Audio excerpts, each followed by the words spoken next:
صالح بن کیسان نے عروہ بن زبیر سے اور انہوں نے نبی کریم صلی اللہ علیہ وسلم کی اہلیہ حضرت عائشہ رضی اللہ تعالی عنہ سے روایت کی۔ انہوں نے کہا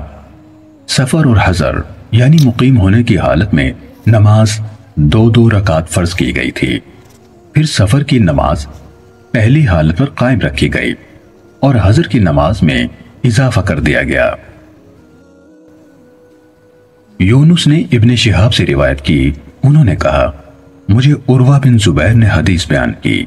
کہ نبی اکرم صلی اللہ علیہ وسلم کی اہلیہ حضرت عائشہ صدیقہ رضی اللہ تعالی عنہ نے کہا جب اللہ تعالیٰ نے نماز فرض کی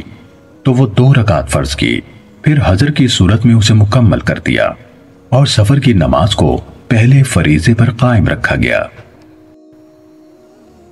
ابن عیینہ نے زہری سے، انہوں نے عروہ سے اور انہوں نے حضرت عائشہ صدیقہ رضی اللہ تعالیٰ عنہ سے روایت کی کہ ابتدا میں نماز 2 رکعت فرض کی گئی، پھر سفر کی نماز اسی حالت میں برقرار رکھی گئی اور حضر کی نماز مکمل کر دی گئی۔ امام زہری نے کہا میں نے عروہ سے پوچھا حضرت عائشہ رضی اللہ تعالیٰ عنہ کا موقف کیا ہے، وہ سفر میں پوری نماز کیوں پڑھتی تھیں؟ انہوں نے کہا انہوں نے اس کا ایک مفہوم لے لیا ہے جس طرح عثمان رضی اللہ تعالیٰ عنہ نے لیا۔ عبداللہ بن ادریس نے ابن جریج سے، انہوں نے ابن ابی عمار سے، انہوں نے عبداللہ بن بابئی سے اور انہوں نے یعلا بن امیہ رضی اللہ تعالیٰ عنہ سے روایت کی، کہا میں نے حضرت عمر بن خطاب رضی اللہ تعالیٰ عنہ سے عرض کی کہ اللہ تعالیٰ کا فرمان ہے